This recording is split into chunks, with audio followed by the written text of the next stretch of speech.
5 টাকা দান করবা গেলে ভাবি 5 টাকা দান করবো, অনুষ্ঠানে যদি কোয়া হয় যে টাকা দাও, অনুষ্ঠান হবে, কি বড় বক্স আনা হবে, কি বড় এরকম একটা নায়িকা নায়ক আনা হবে, টাকা টুকা দাও।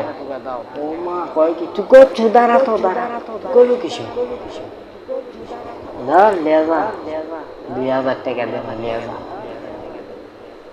আজ মসজিদের ইমাম সাহেব মুয়াজ্জিন সাহেবের বেতন হয় না, কারণ ঠার মারে মুয়াজ্জিন এনে তুছে আল্লাহু আকবার, আসলে ঠার মারা মুয়াজ্জিন তুছে কি জন্য? বেতন দেওয়া লাগবে না, অল্প বেশি দিবা গেলে সমস্যা, বেশি দেওয়া পারবে না, ঠার মারা এনে তুছে, বুঝলেন? তাহলে প্রথমে আমরা কি জানব? বিষয়টা হচ্ছে রিজিকের মালিক আল্লাহ। তো আমার আল্লাহ রাব্বুল আলামিন কোন দিক দিয়ে রিজিকের ব্যবস্থা করে দেবে? আল্লাহু আকবার, আল্লাহু আকবার, আল্লাহু আকবার, আলহামদুলিল্লাহ। এই জন্য রিজিক নিয়ে টেনশন করবেন না। আল্লাহ তাআলা কোন দিক দিয়ে আপনার দিবে আপনি টেরও পাবেন না, আপনি অনুভব করবেন যে আল্লাহ তাআলা দিল। কোন দিক দিয়ে দিবেন আপনি টের পাবেন না। তো রিজিকের মালিক কে? লা তাকনাতু মির রাহমাতিল্লাহ।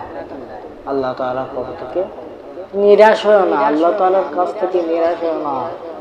আল্লাহ তাআলা বান্দা দিতে জানে, বান্দা কিন্তু চাইতে পারে না। এই জন্য চাওয়ার মতো চাইতে হবে এবং আল্লাহ রাব্বুল আলামিনের ইবাদত বন্দেগী করতে হবে। ওমা খালাকতুল জিন্না ওয়াল ইনসা ইল্লা লিয়াবুদুন। আমি জিন এবং মানুষকে সৃষ্টি করেছি যাতে করে আমি আল্লাহর ইবাদত বন্দেগী করার জন্য। তাহলে কার ইবাদত করা লাগবে? কার গোলামি করা লাগবে? আল্লাহ। যিনি আমাকে বানিয়েছেন তাকে সেজদা দিতে হবে, যিনি কপালটা দিয়েছেন তাকে সেজদা দিতে হবে। আমরা কেন মাজারে সেজদা দিই?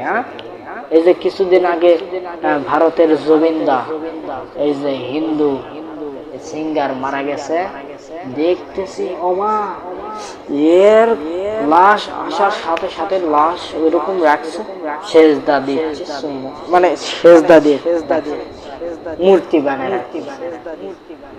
এগুলো হারাম, এগুলো থেকে দূরে থাকবেন।